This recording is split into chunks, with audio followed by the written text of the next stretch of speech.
আজকে কাশেম কাকার পেছনের বাগান বাড়ি থেকে ডাব দুটো আছে না, ওই দুইটা মেরে দিতে হবে। না হলে রাতে ঘুমাতে পারবো না, শুধু ছটফট করছি ওই ডাবগুলোর জন্য। এসব উম, ভাবার মধ্যেই কলটা বেজে ওঠে। ফোনটা রিসিভ করলাম, তখন ওই হারামি, কিরে সন্ধ্যা হয়ে গিয়েছে এখনো বেরোসনি কেন? আমরা তো তোর জন্য অপেক্ষাই করছি, তাড়াতাড়ি আই। আরে ভাই, এমনিতেই আব্বুর ভয়ে আমি এখানে বসে আছি। আব্বু কখন জানি না আবার দেখে ফেলে। আব্বু এখনও অফিস থেকে আসেনি, তার জন্যই তো আমি বের হতে পেরেছি। আব্বু এসে যদি আমাকে না দেখে তাহলে তো খবর আছে। একবার আসুক, তখন আমাকে দেখে যখন আবার রুমে চলে যাবে তখন না হয় বের হব। ভাই, তোরে একটা কথা বলি, তুই তোর বাপরে মনে হয় এত ভয় পাস যেন আজরাইলকেও এত ভয় পাস না। আরে ভাই, হিটলারের পর যদি আর কেউ বেঁচে থাকে এই পৃথিবীতে তা হচ্ছে আমার বাবা, একমাত্র যে কিনা ভয়ঙ্কর, এবং কি একবার যদি রেগে যায় তাহলে জানিসই তো আমার বাবার ভয়ঙ্কর রূপটা। কাশেম চাচা অনেক আগে কিন্তু বাজারে গিয়েছে, তাড়াতাড়ি না আসলে কামটা ছাড়াতেই পারবো না। হারামজাদা, যত তাড়াতাড়ি সম্ভব চল আয়। অনেকক্ষণ হয়ে গিয়েছে, এখন আব্বু আসতেছে না, তাই ভালো লাগছে না। আর সময় হাতে নেই, তাই আর কোনো উপায় না পেয়ে বাসা থেকে আস্তে আস্তে বের হয়ে পড়লাম। আপনাদেরকে তো আমি আমার পরিচয়টাই এখনও দিলাম না। যাই হোক, এখন আপনাদেরকে আমার পরিচয়টা দিয়ে দিই। আমি আবির, পরিবারের একমাত্র সন্তান। ছোটবেলায় মা মারা যায়। আমার বাবা আমাকে লালন পালন করে বড় করেছে। আব্বা একটা সরকারি কর্মকর্তা। অবশ্য আমার নানা বাড়িতে আমার শুধু মামা আছে, আর মামা মস্ত বড় বড়লোক। কিন্তু আমার বাবা কারো ছায়াতলে কখনো থাকতে পছন্দ করে না। আম্মুর অনেক সম্পত্তি আছে যা বাবাকে দেওয়া হয়েছিল, দেওয়ার অনেক চেষ্টাও করা হয়েছে। আবার মামা কিন্তু তা দেয়নি আমার বাবা, কারণ আমার বাবা সবসময় তার নিজের যোগ্যতায় কিছু করতে চায়। আমার মাকে আমার বাবা ভীষণ ভালোবাসতো, তাই আমার মায়ের জন্য কখনো দ্বিতীয় বিয়ে করার চেষ্টা করেনি। আমাকে নিয়ে আমার বাবা এই 24টা বছর বেঁচে ছিল। আব্বু অফিস থেকে আসার পর আগে দেখে আমি কে ঘুমিয়েছে কিনা, তারপরে নিজে খেয়ে ঘুমিয়ে পড়ে। আজকে আসতে দেরি হচ্ছে, তাই আজকের মিশন আছে, তাই আর কি করব, নিজে একাই বের হয়ে পড়লাম। আল্লাহ জানে, কাশেম চাচা যদি চলে আসে তাহলে কিন্তু আমাদের রক্ষা নেই। মাবুদ, তুমি আমাদেরকে বাঁচাইয়া দিও। এমনি আমরা বাগানের মধ্যে বসে আছি আর ওই হারামজাদা আসতেছে না। ওই হালাকে তো একবারে হাতের কাছে পাইলে কিন্তু খবর আছে। এই কাইল্লা শোন, তুই গাছের উপরে উঠবে আর আমরা তিনজন নিচে থাকবো, ঠিক আছে? যখন ডাব পারবি আমাদের হাতে দিয়ে দিবি। আর শোন, আসতে দিস। আরে ভাই, এগুলো আগে বাদ দে তো তুই। আর একবার কল দে তো, ও কোথায় আছে, না হলে কিন্তু ওর বাসায় গিয়ে আমি ওকে পিটাবো। ওই দেখ, হালা মনে হয় আসতেছে, গুনগুন করে গান গাচ্ছে। হালাকে ধরে ধরে এখন একটা বাঁশ পিছন দিয়ে দে, দাঁড় করে দে তো। কিছুক্ষণ পর বাগান বাড়িতে এসে দেখলাম আমার বন্ধু আকাশ আর রাহাত ওখানে দাঁড়িয়ে আছে। তখন আমাকে দেখে ওরা বলে ওঠে, কপাল ভালো রে তোর, অনেক কপাল ভালো, না হলে কিন্তু আজকে তোর খবর আছিল। এই দেখছিস এত বড় বাসটা। কেন, এই বাস দিয়ে কী করবি? তোর পাছার পেছন দিয়ে লাগাবি নাকি? চুপ শালা, এটা দিয়ে তোর।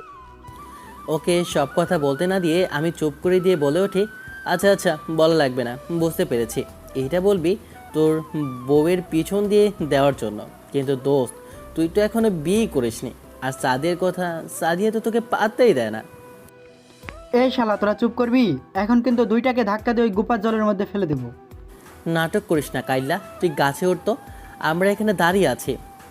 দেখ, তোর আশায় কিন্তু আমরা এত সময় বসেছিলাম, না হলে সেই কবে যে এই ডাবগুলো আমাদের পেটে চলে যেত। আসছে আমার বীর পুরুষ, নিজের হাঁটু কাঁপে, তার উপর সে নাকি আবার এই কাজটা করে করে ফেলবে।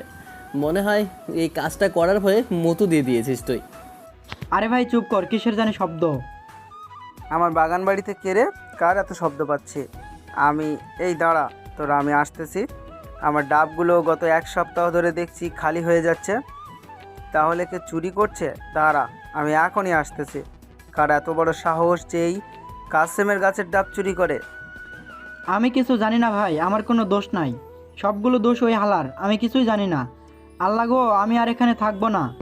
কি করব জানি না, কই পালাবো। আমি দৌড়ে একটা ঝোপের মধ্যে পালাতে গিয়ে ধাপ করে পড়ে যাই। ভাই, আমাদেরকে নিয়ে তো মনে হয় চুরিটাও কাজ হবে না। চুপ কর হারামজাদা, না হলে একটা ঘুষি মেরে তোর এখন নাক ফাটিয়ে ফেলবো। এমনিতেই পড়ে গিয়েছি, আর তুই এইভাবে চিল্লালে তো শুনে যাবে। কে রে তোরা এখানে? তখন এই কাশেম চাচা একটা লাইট মেরে দেখে আমি, আকাশ আর রাহাত আমরা দাঁড়িয়ে আছি, আর গাছের উপরে কাইল্লা। কী রে তোরা এত রাতে এখানে আমার বাগান বাড়িতে কী করছিস? চাচা, আমি এখানে আসলে একটু হিসু করতে আসছিলাম। আমার প্রচণ্ড পরিমাণে হিসু চেপেছিল। আর কি বলবো চাচা, আমার না বাথরুমে হিসু করতে ভালো লাগে না, বেশিরভাগ বাগান বাড়িতেই হিসু করতে ভালো লাগে, তাই আমি এখানে এসেছিলাম। আর আপনার বাগান বাড়িটা এত সুন্দর, কি বলবো। এখানে এসে দেখি কয়টা হারামজাদা গাছে উঠে বসে রয়েছে, তাই ভয়ে আমি চিৎকার করেছিলাম, আপনাকে ডাকছিলাম। তার শব্দ শুনেই আপনি আসছিলেন, আমি আপনাকে জাগিয়েছি, আমি আপনাকে খোঁজ দিয়েছি। আমার বন্ধু আবির, ও একটু বাইরে হিসু করতে ভয় পায়, আমি ওর একটু সাথে আসছিলাম যেন ভয় না পায়। চাচা একদম ঠিক কথা বলেছে। আর আমি আসছিলাম লাইট ধরার জন্য। এই অন্ধকার যদি সাপ টাপ থাকে, তাই আমি ওদের সাথে আসছিলাম যেন লাইটটা ধরতে পারি, আর আমার বন্ধু প্রকৃতির ডাকে সাড়া দিতে পারে। তোরা আমার সাথে মশকরা করার জায়গা পাস না? তোর বাড়ি এখান থেকে প্রায় 10 মিনিটের পথ। ওইখান থেকে তুই বাথরুম ছেড়ে আমার এখানে এসেছিস তুই টয়লেট করার জন্য। আর তোরা ওকে কেউ পাহারা দিবি আর কেউ লাইট ধরে, এসব আমার সাথে মশকরা হচ্ছে? না চাচা, আপনার সাথে তো মস্কারি না। আপনার সাথে ফাজলামো হচ্ছে, কথাটা মুখ ফসকে বলে ফেললাম, আবার চাপ দিয়ে ধরলাম মুখটা। তখনই আমার দিকে রাগী চোখে তাকিয়ে আছে আকাশ আর রাহাত। আজকে আমার একদিন আর তোদের যা কয়দিন লাগে আমি দেখব। হাতে একটা লাঠি নিয়ে আর আমি সবগুলোকে দৌড়াতে লাগলাম পিটানোর উদ্দেশ্যে। হারামজাদারা, তোদের সবগুলোকে পিটিয়ে আমি সোজা করবো আজকে। কাশেম চাচার দৌড়ানি খেয়ে আমরা দৌড়াতে দৌড়াতে সবাই মিলে আকাশের বাড়িতে যাই। ভাই, আব্বু যদি এসে দেখে আমি নেই তাহলে কি হবে? কথাটা বলা মাত্রই আমার ফোনটা বেজে ওঠে। ফোনটা রিসিভ করতেই আব্বু আমার উদ্দেশ্যে বলে ওঠে, কিরে, এত রাত হয়ে গিয়েছে, কোথায় আছিস তুই? আব্বু, আসলে আমি একটু আকাশের বাড়িতে আসছিলাম। এত রাতে তুই ওদের বাড়িতে কেন গিয়েছিস? আর আমার আজকে মিটিং ছিল, তাই আসতে একটু দেরি হলো। তো এখনই বাসায় চলে আয়, তোর সাথে আমার কিছু কথা আছে।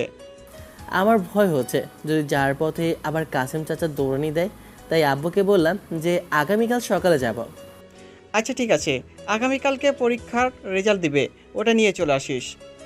তাহলে এখন ঘুমিয়ে পড়, অনেক রাত হয়েছে। আর কালকে তো আমার অফিস বন্ধ আছে।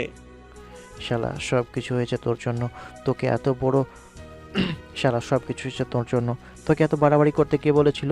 তুই একটু তো তাড়াতাড়ি আসলেই তো কাজটা হয়ে যেত। আমি কি জানি নাকি যে এত কিছু হয়ে যাবে? আচ্ছা বাদ দে, যা হওয়ার হয়েছে, কী আর করার আছে বল। এখন তো আর কিছু করতে পারবো না। আমার তো ভাই ভয় হচ্ছে আগামীকাল রেজাল্ট নিয়ে। আমাদের যে অবস্থা, পাশ করবো কি না টেনে টুনে আল্লাহ জানে। রেজাল্ট যদি খারাপ হয় তাহলে কিন্তু আব্বু অবস্থা খারাপ করে ফেলবে। ভাই তোর কথা বাদ দে, তুই তো পাশ করিস, আমাদের অবস্থা দেখ। 2-3টা সাবজেক্ট ফেল না করে মনে হয় না ঘুম আমাদের হয়। আচ্ছা ভাই, শরীরটা খুব ব্যথা করছে। কাশেম চাচা যে দৌড়ানি দিছে, হালা এত বয়স হয়েছে, এই বুড়া বয়সে এত শক্তি কই পাই? আরে তুই কি বলছিস ভাই? এটা হচ্ছে গিয়ে আমাদের রাহাতের শ্বশুর। পরে কয়দিন পর দেখবি ডাউনলোড করবে আরেকটা, এরপরে না হয় এটা তোরটা হয়ে যাবে। হ বন্ধু, ঠিক বলেছিস। এটা কুলসুমের বাপ বলে কথা, না হলে এত শক্তি কোথা থেকে আসে? ওই হারামজাদা, আমাকে নিয়ে মস্করি করিস না শালা, তোদেরকে কিন্তু এখনই 2টা দিব কিন্তু। আচ্ছা ভাই, অনেক রাত হয়েছে, কাজ তো হইলই না, বরঞ্চ আরও সমস্যা বেঁধে দিলাম। এখন টেনশনে আছি আব্বুর কাছে বিচার যেন না যায়, তাহলে কিন্তু আমার খবর আছে। কাল্লা হালারে তো আমরা গাছের আগাই রেখে ওখান থেকে পালিয়ে গেছি। আরে চিল বন্ধু, এত টেনশন কিসের? মাতাল হয়ে ইস্যু করবো দেওয়ালে, যা হওয়ার দেখা যাবে কাল সকালে। আমরা আরও কিছু সময় আড্ডা দিয়ে ঘুমিয়ে পড়ি। সকালবেলা ঘুম থেকে উঠে আকাশের বাসায় আমরা নাস্তা করে পরীক্ষার বোর্ডে গিয়ে রেজাল্ট নিয়ে আসি। এরপর 3জন রেজাল্ট কার্ডটা খোলার আগে দোয়া কালাম যা আসে সব কিছু পড়ে নিই। এরপরে দুজনেই খুলে দেখি, বন্ধু কাম সারছে। আজকে মনে হয় আম্মু মেরে মেরে কিমা বানিয়ে ফেলবে। 2 সাবজেক্টে আজকে ফেল মেরেছি। অবশ্য গতবার মাত্র 3টা বিষয় ফেল করেছি, আজকে উন্নতি হয়েছে। সারা আবার বলছিস উন্নতি হয়েছে? ফেল করেছিস তার উপর বলছিস উন্নতি হয়েছে? তোদেরকে বাসায় কেমনে যে জায়গা দেয় আল্লাহ জানে। আমার বাপে শুধু রেজাল্ট খারাপ না, যদি কম করি অবস্থা খারাপ করে ফেলবে। বন্ধু বেঁচে গেছি রে, শুধু এক বিষয় ফেল করেছি, তাও আবার 32 পেয়েছি। সমস্যা নাই, কোনো রকমে বাবাকে বুঝিয়ে দেওয়ার মতো অ্যাবিলিটি আছে। ওদের তো চিন্তায় নেই, ওরা বুঝে নিতে পারবে, কিন্তু আমার বাবা হিটলারকে কিভাবে বোঝাবো? আমার এটা খুলে যেন আকাশ থেকে পড়লাম, কারণ সব বিষয়ের মধ্যে পাশ করেছি, ফেল না। কিন্তু সব থেকে ভয়ঙ্কর বিষয়, আমি সবগুলো 50-এর উপর পাইনি, 50-এর মধ্যেই পেয়েছি। গতবার প্রায় 70 আর 75-এর নিচে পাইনি। এবার তো অবস্থা আমার খারাপ হয়ে যাবে, হয়তো এখনই চোখ দিয়ে পানি পড়তে লাগলো। আমার এমন অবস্থা দেখে রাহাত আর আকাশ দুজনেই চিন্তায় ভাঁজ করে আমার উদ্দেশ্যে বলে, কিরে বন্ধু, তোর চোখে যেন জল জল হচ্ছে, কি হচ্ছে? আকাশ ভেঙে এখন মনে হয় বৃষ্টি পড়বে তোর চোখে। বন্ধু, তোর মনে হয় হোগামারা সারা। বন্ধু মনে হয় সবগুলো বিষয় ফেল মেরেছে। আরে বন্ধু, দীর্ঘ বছরের অপেক্ষার পর আজকে মনে হয় তোর ফল দেখার স্বাদ আমরা পেলাম। চুপ হারামি, এই কষ্ট আমি কিভাবে বোঝাবো? আমার যে একটা মায়েরও নিচে পড়বে না, সবগুলো গিয়ে পিঠের মাঝখানে পড়বে। দেখি তো তোর কার্ডটা খুলে দেখি যে সবগুলোতেই পাশ করেছে। হারামি তাও আবার 50-48 এমন নাম্বার পেয়েছে। আমরা তো শুধু 33-34-এর বেশি নাম্বার পাই নাই কোনোটাই। ওই হালা, তুই তো পাশ করেছিস, ভালো নাম্বার তোর হলে। ওই হালা, তুই তো পাশ করেছিস, ভালো নাম্বার তোর, তাহলে এমন অবস্থা করেছিস কেন? তোরা কি ভুলে গিয়েছিস আগের বার আমি কত পেয়েছি? আরে আগের থেকে একটু না হয় কম পেয়েছিস, সমস্যা কি তাতে? গতবার আমি গোল্ডেন A+ পেতে একটু মাত্র কম নাম্বার পেয়েছি। তার জন্য আব্বু আমাকে যে একটা মাইর দিছিল, যা এখনও আমার ব্যথা করছে, আর বলেছে তোরা আমাকে বাঁচিয়ে রাখবে। তাহলে এখন কি করবি? তোর হিটলার বাবা যেহেতু তোকে মেরে ফেলবে, এক কাজ কর, কাশেম চাচার কাছে চলে যা। ওখানে গিয়ে কাশেম চাচার হাত পা ধরে বলবি ওনার মেয়েকে বিয়ে করে ঘর জামাই হয়ে থাকবি। এত দুর্দশা আমার এখনও আসে নাই যে আমি ওখানে যাব, বরঞ্চ তোদের এসেছে। এক কাজ কর, তুই যা গিয়ে বল যে কাশেম চাচার মেয়েকে বিয়ে কর। ওনার মেয়ের সমস্যা বেশি না, একটু লোল পরে, আর তুই লোলটা মুছে দিবি হাত দিয়ে আদর করে। হ্যাঁ বন্ধু তুই ঠিক বলেছিস। আমার হ্যাঁ বন্ধু তুই ঠিক বলেছিস, মাঝে মধ্যে তুই একটা বাতের মধ্যে পড়বে, মাথা দিয়ে খেয়ে ফেলিস। ওদের সাথে আরও কিছু সময় কথা বলে ওরা ওদের বাসায় চলে যায়। আমি বাসার দিকে যাচ্ছি, আব্বু মনে হয় এখন বাসায় নেই, আল্লাহ জানে বাসায় না থাকলেই ভালো। এসব ভেবে বাসার ভিতরে প্রবেশ করলাম, রুমে যাব, তখনই আব্বু পেছন থেকে ডাক দিয়ে বলে ওঠে, আবির দাঁড়াও, তোমার রেজাল্ট কোথায়? জি আব্বু, এই তো। আমি ভয়ে ভয়ে আব্বুর কাছে গিয়ে হাতের কার্ডটা দিলাম। আব্বু ওটা দেখে রেগে আমার উদ্দেশ্যে রাগী গলায় বলে ওঠে, এসবের মানে কি? এসব কি আবির? তুমি দিন দিন শুধু এভাবে খারাপের দিকে যাচ্ছ কি করে? তোমাকে গত বছর ভালো রেজাল্ট করতে বলেছি, কিন্তু না, তুমি খারাপ করেছো, এবারও খারাপ করেছো। এসব কি? তোমাকে আমি এভাবে পড়তে বলেছি?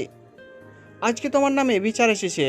আজকে কাশিম ভাইয়ের তুমি নাকি বাগানে গিয়ে ডাব চুরি করতে গিয়েছো, তুমি আর তোমার ওই 2 হারামজাদা বন্ধু। না আব্বু, এইটা একদম ঠিক কথা না।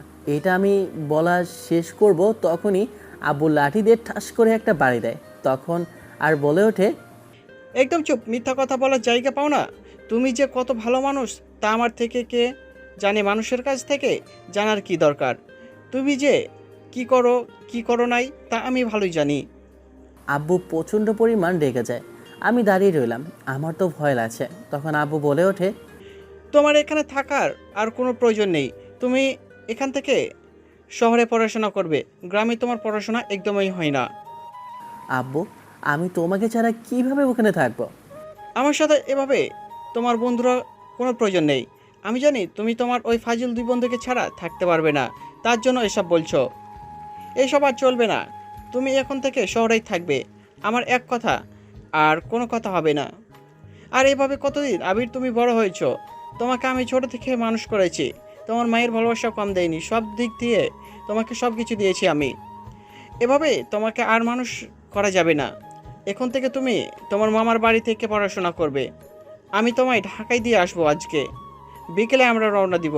খাওয়া দাওয়া করে এখনই গুছখাছ করে নাও। কিন্তু আব্বু ওখানে আমি। একদম চুপ, আর একটা কথা শুনতে চাই না। ওখানে জামা কাপড় কিছুই লাগবে না, এমনি চলো, তুমি গোসল করে রেডি হয়ে নাও। তোমার যাওয়া লাগবে, তোমার মামার তোমাকে নিয়ে দিবে, সমস্যা নেই। তোমার কিছুই লাগবে না, এখন রুমে যাও, আবার তোমার রুমে আমি দিয়ে আসছি। আব্বু আমাকে অনেক ভালোবাসে, আমার ভালো চায়, তার জন্য আমাকে বলছে এসব কথা। কিন্তু এখন আমি কি করব? কারণ আমার যে ওখানে ভালো লাগে না।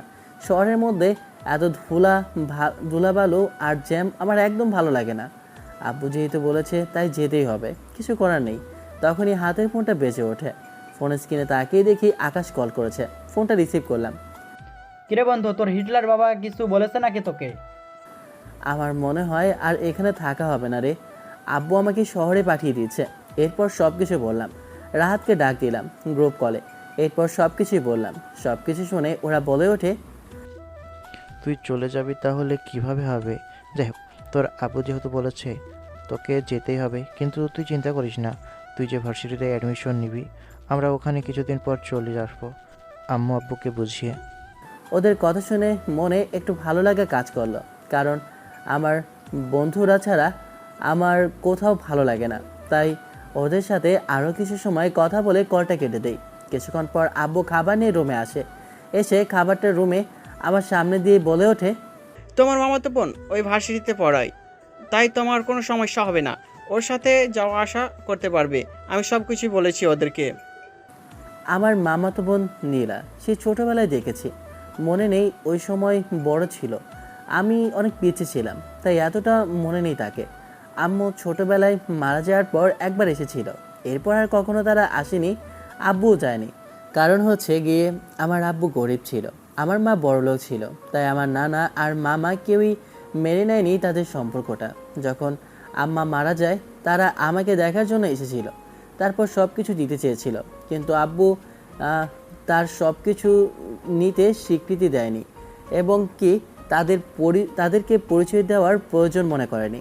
আব্বু আম্মুর একটা ডায়েরি পেয়ে শেষমেশ তাদের সাথে আবারও কথা বলা শুরু করে। এরপর ধীরে ধীরে আবার সম্পর্কটা ঠিক হয়। কিন্তু আব্বু একবারও তাদের বাসায় যায়নি আমাকে নিয়ে। আব্বু গিয়েছিল নিজে একা। আব্বুর ভয় ছিল যদি তারা আমাকে তাদের নিজের কাছে রেখে দেয়, তাহলে আব্বুর বেঁচে থাকার আর কোনো শক্তি থাকবে না। নামাজ পড়ে মমতার খবর জিয়ারত করে ওর সামনে চোখ দুটো ভিজিয়ে বলতে শুরু করলাম, মমতা, আজকে তোমার ছেলেকে আমার থেকে দূরে পাঠিয়ে দিচ্ছি। জানি তোমার খুব কষ্ট হচ্ছে, আমারও খুব কষ্ট হচ্ছে, কিন্তু কি করব, তোমার ছেলেকে মানুষ করতে হলে এখান থেকে শহরে তো পাঠাতে হবে। তুমি চিন্তা করো না, তোমার ছেলে ওখানে ভালো থাকবে। আর তোমার ইচ্ছা অনুযায়ী তোমার ভাইয়ের মেয়ের সাথে তোমার ছেলের আমি বিয়ে দিব। তুমি আমাকে একা করে চলে গিয়েছো, তুমি এমনটা কেন করেছিলে? আজকে যদি থাকতে তাহলে সত্যি অনেক খুশি হতো। তোমার ছেলে অনেক বড় হয়েছে, এখন তোমার ছেলে সব কিছুই বুঝে। এগুলো ভেবে চোখ দিয়ে পানি পড়তে লাগলো। খাওয়া দাওয়া করে আমি ঘুমিয়ে পড়লাম। এরপর ঘুম থেকে উঠে রেডি হয়ে নিলাম, কারণ কিছুক্ষণ পরেই আমরা ঢাকার উদ্দেশ্যে রওনা দিব। মামা নাকি শহর থেকে গাড়ি পাঠিয়েছে, তাই আমি আর আব্বু গাড়িতে উঠে বসি। জামা কাপড় কিছু নেওয়া হয়নি, কারণ আব্বু বলেছে ওখান থেকে কিনে নিতে। আব্বু হাতে 10,000 টাকা দিয়েছে, মামা সবগুলো টাকা দিবে। তার কাছে সবগুলো টাকা, সে প্রতি মাসে আমাকে পাঠিয়ে দিবে। টাকার কখনো অভাব আব্বু আমাকে দেয়নি। যখন যা চেয়েছি, যা দরকার ছিল সবই পেয়েছি। গাড়িতে উঠে বসলাম। বাইরের দিকে তাকিয়ে দেখতেছি প্রকৃতি কি সুন্দর দৃশ্য। এসব দেখতে দেখতে কখন যে চোখটা লেগে গিয়েছে বুঝতেই পারিনি। আবির, এবার ঘুম থেকে ওঠ, আমরা তো চলে এসেছি, প্রায় সন্ধ্যা হয়ে গেছে, পরে আবার খাওয়া দাওয়া করতে হবে। চোখ খুলে আমি দেখি অনেক বড় একটা বাড়ির সামনে এসে আমরা পৌঁছালাম। বাড়িটা এত বড় আমি কখনো দেখিনি। এত বড় বাড়ির সামনে এসে আব্বুর উদ্দেশ্যে বলে উঠলাম, আব্বু, আমরা এখানে কেন এসেছি? এটা তো অনেক বড় বাড়ি, এখানে কি আমরা এটা দেখার জন্য এসেছি? আরে বোকা ছেলে, এটা তোর মামার বাড়ি, এটা তো অনেক ছোট তাদের জন্য, কারণ তারা অনেক বড় লোক, তাদের এমন অনেক বাড়ি আছে। আয় ভিতরে আয়। কথাটা শুনে আমার মাথা ঘোরাতে লাগলো। আব্বু বলে কি, তার মানে আমার মামা এত বড় লোক? কিন্তু আমি জানতামই না। তখন আমি আর আব্বু দরজার সামনে এসে কলিং বেল দিতেই তখনই কেউ একজন দরজা খুলে সামনে তাকিয়ে দেখি একজন মাঝবয়সী লোক দাঁড়িয়ে আছে। আব্বুর কাছ থেকে শুনেছিলাম আম্মুর বড় ভাই ছিল নাকি। আম্মু তাদের ছিল আদরের একমাত্র ছোট বোন, তাই আম্মুকে তারা অনেক ভালোবাসতো, কখনো কোনো কিছুর কমতি দিত না। আমাকে আর আব্বুকে দেখে মামা যেন থ হয়ে দাঁড়িয়ে গেল। তখনই আব্বু আমার দিকে তাকিয়ে আমার উদ্দেশ্যে বলে ওঠে, আরে দাঁড়িয়ে আছিস কেন? এটা তোর মামা হয়তো কখনো দেখিসনি। আমি তোকে এখানে নিয়ে আনিনি, অনেক কারণ আছে, সেগুলো তো না জানলেও চলবে। আব্বুর কথা শুনে আমি বাধ্য হয়ে মামাকে সালাম করব, তখনই মামা আমাকে বুকে জড়িয়ে নেয় আর কান্না করতে লাগলো। কত বড় হয়ে গিয়েছে আমার বোনের ছেলেটা। একটিবার তোকে দেখার জন্য কত চেষ্টা করছিলাম, কিন্তু তোর বাবা একটিবারও তোকে আমাদের কাছে দেখার জন্য দেয়নি। তোর বয়স কম ছিল বলে। তোকে যদি আমরা নিয়ে যাই? এসে বলে মামা কান্না করতে লাগলো। তখনই আব্বু আরে ভাই, এখানে দাঁড়িয়ে আপনার মেয়ের জামাইকে। অর্ধেক কথা বলে আব্বু ঢোক গেলে, এরপর আবার বলে ওঠে, আরে এইভাবে কি দরজার মধ্যে দাঁড়িয়ে কান্না করবেন নাকি নাকি ভিতরে ঢুকতে দেবেন? ও হ্যাঁ হ্যাঁ, আমি এক্সাইট হয়ে গিয়েছিলাম। এই তুমি কোথায় গিয়েছো? তাড়াতাড়ি নিচে আসো, দেখো কে এসেছে। কিছুক্ষণ পর নিচে একজন মাঝবয়সী ভদ্রমহিলা নামতে লাগলো। ওনাকে দেখে তখনই মামা ডাক দিয়ে বলে ওঠে, একে চিনতে পারছো? একদম আমার বোনের মতো হয়েছে, মাশাআল্লাহ, কোনো দিক থেকে কম না। মামি আমাকে জড়িয়ে ধরে কান্না করে দিল, কারণ আমার আম্মু ছিল তাদের পরিবারের সব থেকে আদরের একমাত্র মেয়ে। আমার আম্মু যখন 15 বছর বয়স, তখন আমার মামা বিয়ে করে। এরপর থেকে আমার মামি আমার আম্মুর অনেক খেয়াল যত্ন করত এবং কি নিজের মেয়ের মতো তাকে রাখতো। তাই আমাকে জড়িয়ে ধরে কান্না করে দিল, কারণ আমাকে দেখে আমার মায়ের কথা মনে পড়লো। আরে ভাবি, কি শুরু করে দিয়েছেন? ও তো এখান থেকে আপনাদের এখানেই থাকবে, সমস্যা নেই। আর আমি ভাইজানকে বলেছি যেন একটা ভালো ইউনিভার্সিটিতে অ্যাডমিশন করিয়ে দেয়। আপনার এইসব নিয়ে চিন্তা করা লাগবে না, আমি আগেই ওর সব কিছু অ্যাডমিশনের যা আছে করিয়ে রেখেছি, সমস্যা নেই। ওখানে আমার বন্ধু আছে, ওই ইউনিভার্সিটির প্রিন্সিপাল। আর তার থেকে বড় কথা, আপনাদের নীলামা কিন্তু এখানের ইংলিশ ম্যাডাম। তাহলে তো ভালোই। আমাকে আজকে আবার চলে যেতে হবে, কারণ আমার আগামী কালকে একটা মিটিং আছে। অফিসের কারণে সরকারি দপ্তর থেকে একটা দায়িত্ব দিয়েছে, কাজটা সম্পূর্ণ করতে হবে। কি বলছেন ভাই? এতদিন পরে এসেছেন আর আবার আজকে চলে যাবেন? এটা কি হয় নাকি? আমি তো আরও সেই কবে ভেবেছি আপনার জন্য আপনার পছন্দের খাবারগুলো আমি আজ 1 সপ্তাহ ধরে খাওয়াবো, আর আপনি চলে যাবেন, এটা কিন্তু ঠিক না। আরে সমস্যা নেই, আমি অবশ্যই আসবো, তখন না হয় খাওয়া দাওয়া হবে। আমাকে কিন্তু যেতে হবে। যেহেতু সিদ্ধান্ত নিয়ে ফেলেছেন, তাহলে আসেন, ফ্রেশ হয়ে নেন, খাওয়া দাওয়া করে একসাথে না হয় বের হবেন। আমি ড্রাইভারকে বলে দিব আপনাকে ধীরে সুস্থে নিয়ে যাবে, সমস্যা নেই। আব্বু আর আমার মামা কথা বলছে, আর মামি আমাকে নিয়ে ব্যস্ত হয়ে পড়েছে যে আমি এখন বর্তমানে কোথায় পড়ছি, কী করছি, কিভাবে দিনকাল যাচ্ছে, এইসব নিয়ে পড়ে আছে। আমি কখনো ভাবতেই পারিনি আমার মামি এত ভালো হবে। আমি সবসময় জেনেছি আমার আম্মু মারা গিয়েছে, আর তারা আমাকে দেখতে পারে না, কারণ আব্বু আর আম্মু দুজনে পালিয়ে বিয়ে করেছে। কিন্তু আমার কল্পনা যে সব কিছু পুরোই ভিন্ন, কারণ আমি নিজেই তাদের সাথে কথা বলতাম না, আর আমার খোঁজখবর নিলে তাদের সাথে সম্পর্ক রাখার চেষ্টা করতো না আব্বু, কারণ আব্বু আমাকে নিয়ে বেঁচে থাকতে চায়। তখন মামি আমাকে সাথে করে নিয়ে একটা রুম দেখিয়ে দিয়ে আমার উদ্দেশ্যে বলে ওঠে, বাবা, আজ থেকে তুমি এই রুমে থাকবে, এই রুমটা তোমার। রুমের ভিতর প্রবেশ করে দেখি রুমটা অনেক সুন্দর করে সাজানো, আর টেডি দিয়ে রুমটা সাজানো আছে, অনেকগুলো চকলেট, আবার অনেক কিছু। এক কথায় বলতে গেলে মেয়েদের মতো রুমটা অনেক সুন্দর করে সাজানো। তখন আমার উদ্দেশ্যে মামি বলে ওঠে, এই রুমটা নীলার, অনেক সুন্দর করে ও সব সময় রুমটা সাজিয়ে রাখে। আর এই রুম আমি তোমাকে দিচ্ছি, কারণ তুমিও আমাদের এমন পছন্দের মানুষ। নীলা আপু? আমি তো শুধু নামটাই শুনেছি, আর ছোটোবেলায় হয়তো বা একবার দেখেছি, তাও মনে নেই। আমার বয়সে প্রায় 4-5 বছরের সিনিয়র হবে, কিন্তু তার রুমে আমি থাকবো? মামি, আমি যদি ওনার রুমে থাকি তাহলে উনি কোথায় থাকবে? আরে ওর রুম দুটো, একটা এটা আর একটা রুম আছে। আর আমাদের এত বড় বাড়ি, রুম অভাব নেই, প্রায় এখনও খালি আছে 5-6টা রুম। তাই বলে কি একেবারে নীলা আপু রুমটা আমাকে দিবে?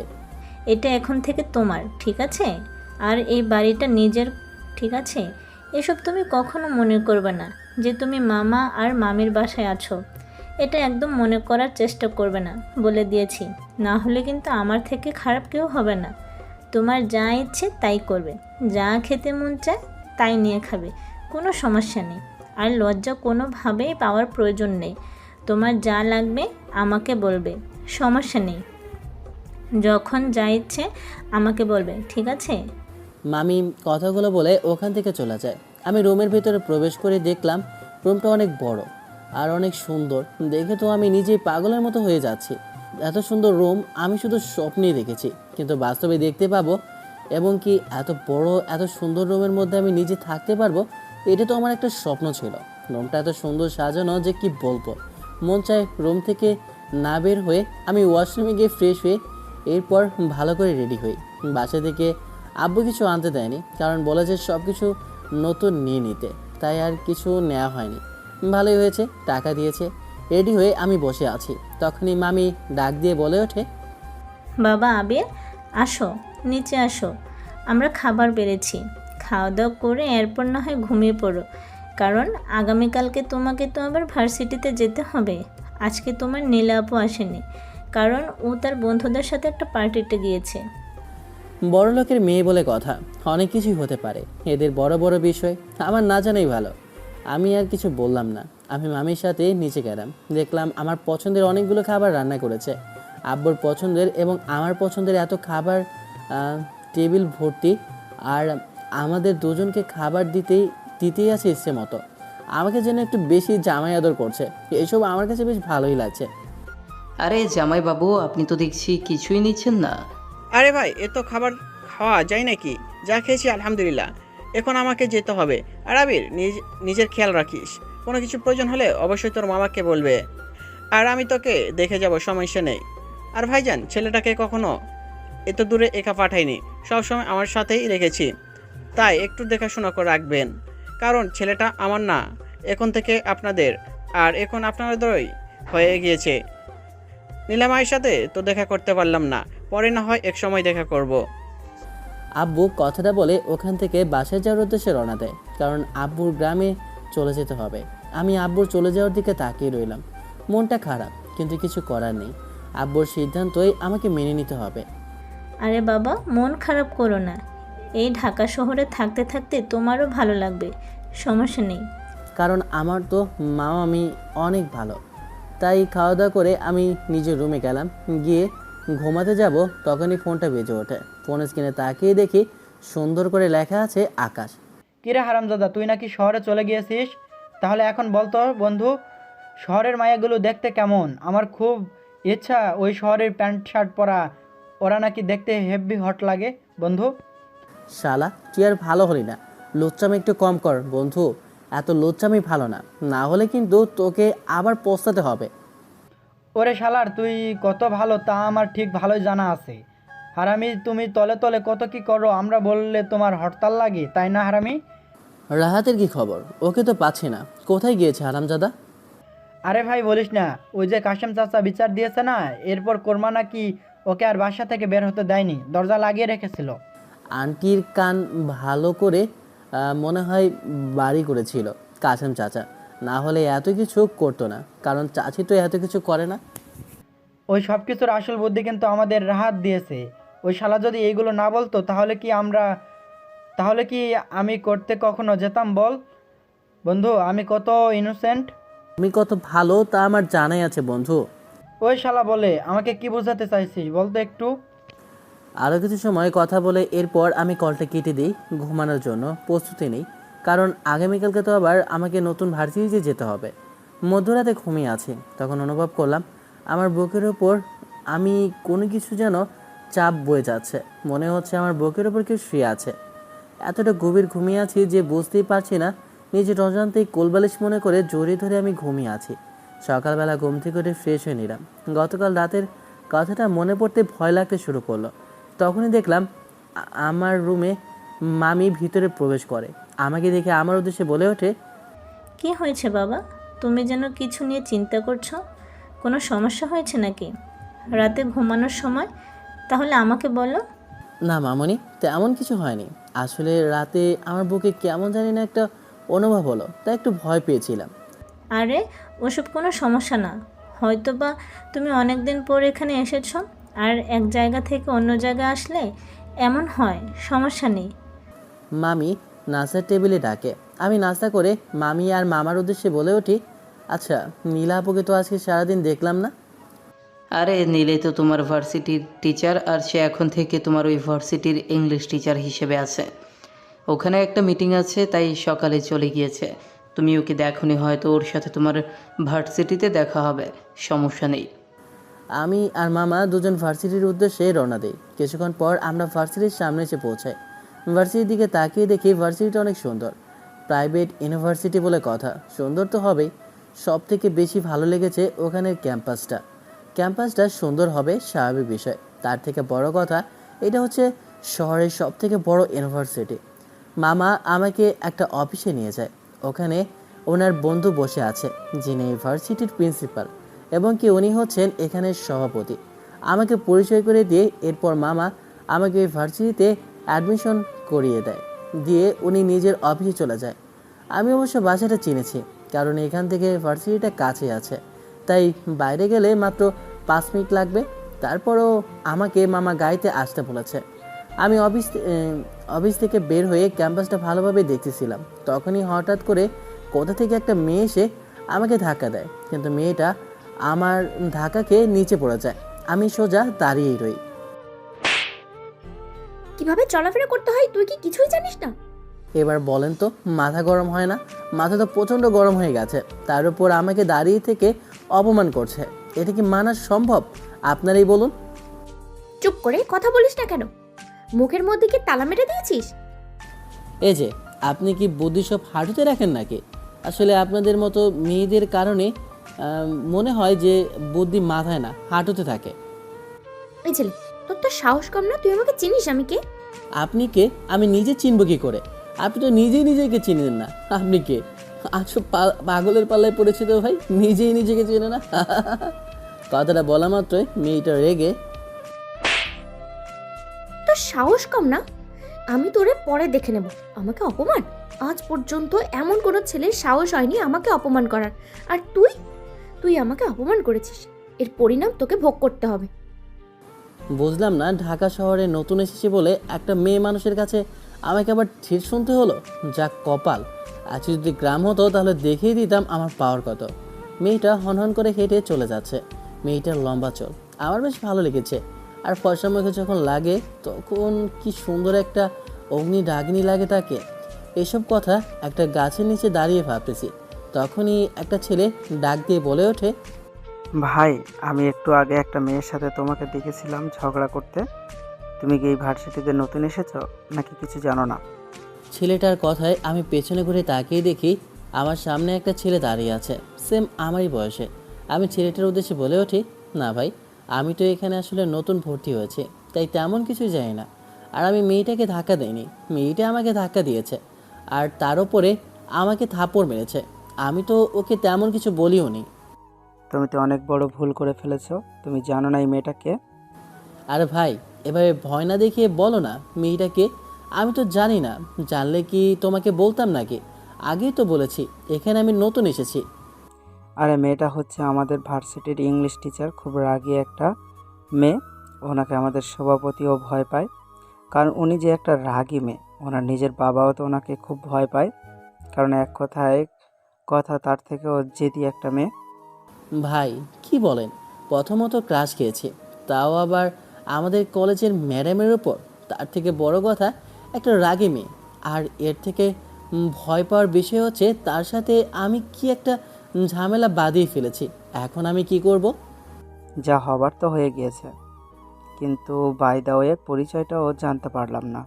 হাত বাড়িয়ে বললাম, আমি আবির। আর সামনে যে 5তলা বাড়িতে আছে ওইটা আমার মামার বাড়ি, আমি ওখানেই থাকি।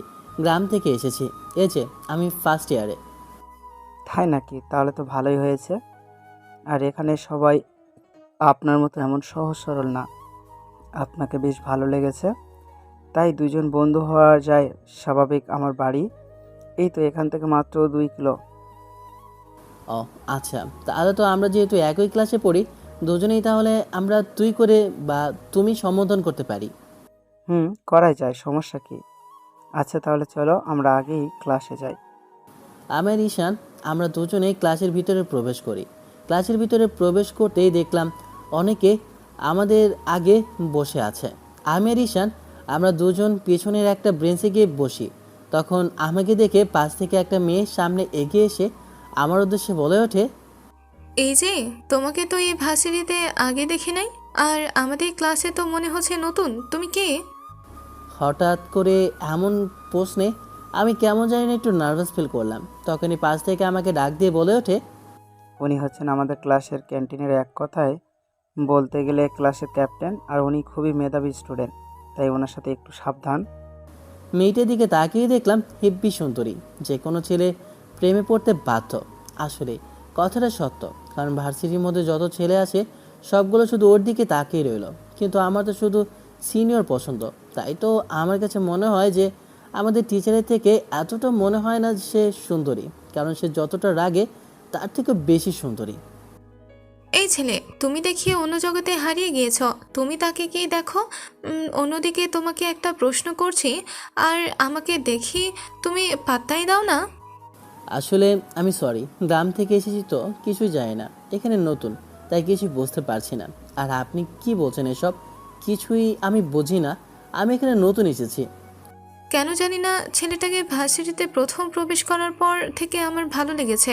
তাই তো কোনো মেয়ের সাথে দেখলেই আমার কেমন জানি একটা হিংসা হয়। তাই ছেলেটার দিকে রাগের চোখে তাকিয়ে বলে উঠি, তুমি যেহেতু এখানে নতুন অ্যাডমিশন নিয়েছো, তাই সবার সাথে এখানে তুমি কথা বলবে না, আর কোনো মেয়ের সাথে তুমি যেন আর কোনো কথা না বলো। আর যদি তোমাকে দেখি কোনো মেয়ের সাথে কথা বলতে, তাহলে খবর আছে, তুমি এখন থেকে আমার সাথেই থাকবে, আর আমি তোমাকে সবটা বুঝিয়ে দেব।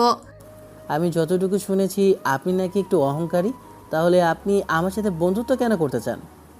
ছেলেটার গলার কলারটা চেপে ধরে আমার সামনে নিয়ে এসে ছেলেটার উদ্দেশ্যে বলে উঠি, তোকে বলেছি না, এখন থেকে শুধু আমার সাথেই থাকবে, না অন্য কারোর সাথে না। বুঝতে পেরেছিস? এখন আমার পাশে এসে বস। একদিকে রাগী টিচার, অন্যদিকে পড়েছে এক দজ্জাল মেয়ের ওপর। তাও আবার ক্লাসে কি করব আল্লাহ জানে। তখনই পেছন থেকে ঈশান ডাক দিয়ে বলে ওঠে, তোমার নাম কি? জি আপু, আবির। ওই আপুকে রে। শ্রাবণী ঠাস করে দিল একটা থাপ্পড়। ভয়ে ভয়ে বললাম, সবাই তো বললো আপনাকে আপু বলে ডাকতে। সবাই ডাকবে, কিন্তু তুমি না, ঠিক আছে? আমি না কেন? কারণ তুমি আমার বন্ধু। এই কথাটা আগে বললেই তো হতো, তাহলে তো এইভাবে আমাকে থাপ্পড় খেতে হতো না। আমার সাথে গিয়ে সে বসেছে। শ্রাবণী দেখলাম ক্লাসের মধ্যে একটা মেয়ে শাড়ি পরে প্রবেশ করেছে।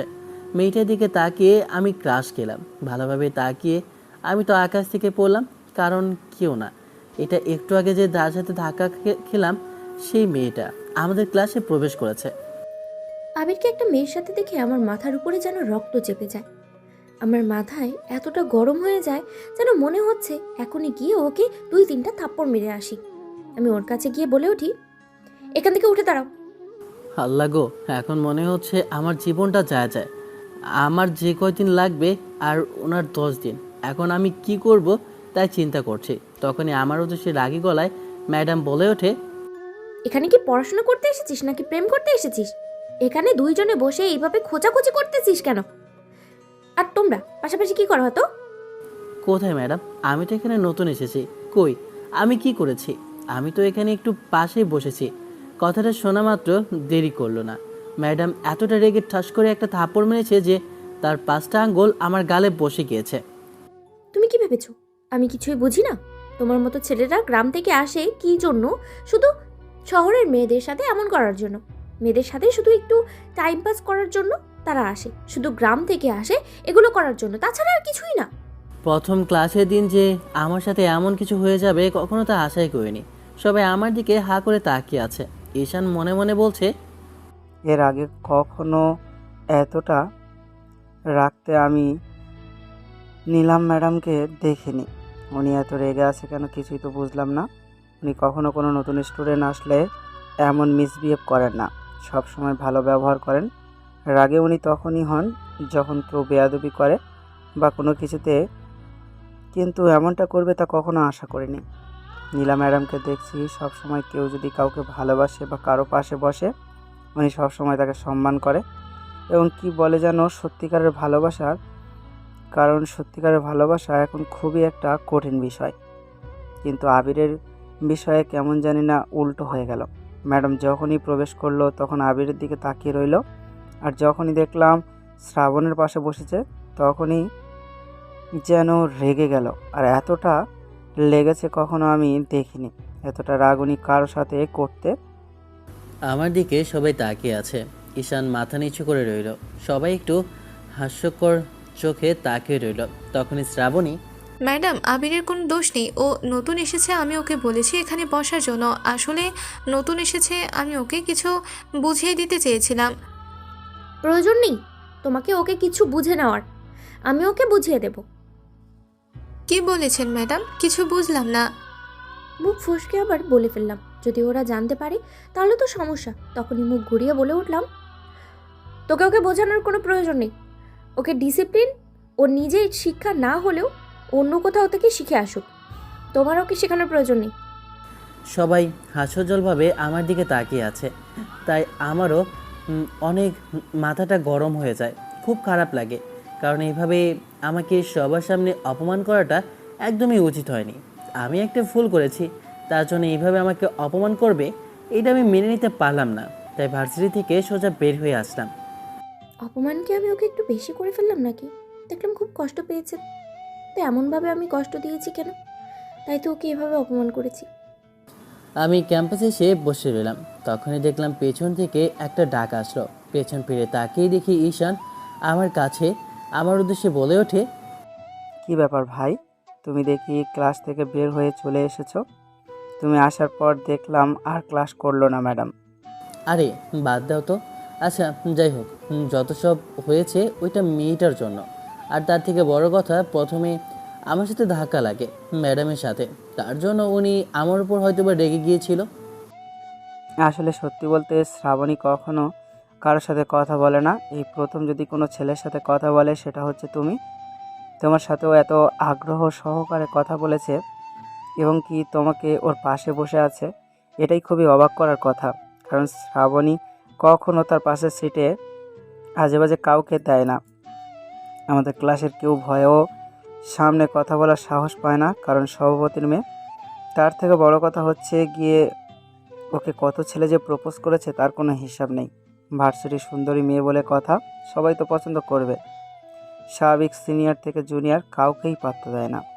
তাহলে আমার সাথে নিজে থেকে এসে কথা বলতে কে বলেছে? আমি তোকে বলিনি। তখনই আমাদের কথার মাঝে একটা মেইলি কণ্ঠে একজন বলে ওঠে, আচ্ছা, তোমরা এখানে দাঁড়িয়ে কি করছো? এই তো, আমরা তো এখানে বসে আছি, তুমি এখানে? না মানে আপনি কখনো তো দেখিনি যে কারোর সাথে এসে কথা বলতে। সব সময় আপনার বান্ধবীদের সাথে থাকেন তো, তাই বললাম। আরে সমস্যা নেই, তুমি এখন থেকে আমাকে তুমি করে বলতে পারো। আর আবির, চলো দুজনে একটু হেঁটে আসি। না প্রয়োজন নেই। আমি কেন আপনার সাথে হাঁটতে যাব? আমার বন্ধু আছে, আমি ওর সাথে যাব। আপনি একাই চলে যান। আমার কথা শুনে কেমন জানি না মন খারাপ করে শ্রাবণী বলে ওঠে, আসলে শহরের সব ছেলে এক হয় না। তোমাকে দেখে মনে হয়েছে তুমি গ্রামের খুব সহজ সরল একটা ছেলে, তাই তোমাকে দেখে আমার বেশ ভালো লেগেছে। ভাবলাম তোমাকে আমার বন্ধু বানাই, তার জন্য তোমার কাছে এসে হাতটা বাড়িয়ে দিয়েছিলাম। মন খারাপ করে শ্রাবণী ওখান থেকে চলে যাবে। তখন আমি ওর উদ্দেশ্যে বলে উঠি, চলে যাচ্ছ কেন? বন্ধুত্ব করে, তাই বলে কি একবার বলেছি বলে চলে যাবে? সত্যি বলছো আবি? আমি তাহলে তোমার বন্ধু হতে পারবো? কেন পারবে না? যেহেতু আমরা সবাই একই ক্লাসে পড়ি, তাহলে আমরা সবাই বন্ধু। আমরা তিনজন বসে ওখানে আড্ডা দিচ্ছি আর হাসাহাসি করছি। তখনই লক্ষ্য করলাম যে আমাদের ক্লাসের ম্যাডাম আমার দিকে তাকিয়ে আছে, আর যেন রাগের চোখে আমার দিকে তাকিয়ে মনে মনে কী জানি বলতেছে, কিন্তু কিছুই তো বুঝতেছি না। ক্যাম্পাসে তো অনেক ছেলেরা এভাবে কথা বলছে, কারোর দিকে না তাকিয়ে আমার দিকে কেন তাকিয়ে আছে? হাতের ফোনটা বেজে ওঠে। ফোনের স্ক্রিনে তাকিয়ে দেখি আমার মেয়ে নীলা কল করেছে।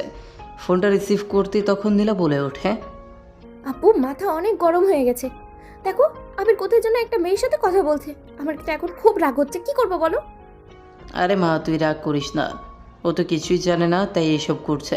আচ্ছা, আমি ওকে ফোন করে বলছি তোর সাথে বাসায় যাবে ও। কিভাবে দুজনে হাসাহাসি করে কথা বলছে? এর আগে শরীরটা আমার ফেটে যাচ্ছে রাগে। কত বড় সাহস, ও আমার সাথে কথা না বলে অন্য একটা মেয়ের সাথে কথা বলছে। আজকে বাসায় আসো, ওকে আমি দেখে নেব। শ্রাবণী আমার থেকে আমার ফোন নাম্বার, ফেসবুক আইডি সব কিছু নিয়েছে। ওদের সাথে আরও কিছু সময় কথা বললাম। তখনই দেখলাম ফোনটা বেঁচে ওঠে। দেখলাম মামা কল করেছে। ফোনটা রিসিভ করলাম। মামা বলে ওঠে, বাবা আবির, তোমার নাম্বার তো আমি নীলাকে দিইনি। নীলা দাঁড়িয়ে আছে ক্যাম্পাসের মেইন গেটের সামনে, তুমি ওখানে যাও তাড়াতাড়ি, ও তোমার জন্য অপেক্ষা করছে। বাবার কথায় মনে পড়লো যে আমাদের ভার্সিটির ম্যাডাম নাকি নীলা, কিন্তু ওনাকে তো আমি ভার্সিটিতে দেখিনি। আরও শুধু শুধু একটা দজ্জাল মেয়ের সাথে আমার ধাক্কা লেগে গিয়েছে। ওদের কাছ থেকে বিদায় নিয়ে আমি মেন গেটের দিকে প্রবেশ করলাম। গেটের সামনে এসে দেখি ম্যাডাম দাঁড়িয়ে আছে, তাও শাড়ি পরে। কীরকম যেন একটা হট লাগছে বলে বোঝাতে পারবো না। হঠাৎ করে আমার চোখ পড়ে ওনার নাভির দিকে। নাভির নিচে কি সুন্দর একটা তিল।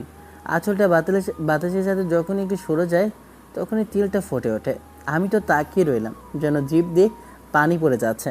আমি তো ভালোভাবেই ক্রাশ খেয়েছি এই ম্যাডামের ওপর, কিন্তু ম্যাডাম কি সিঙ্গেল আছে তা তো জানি না।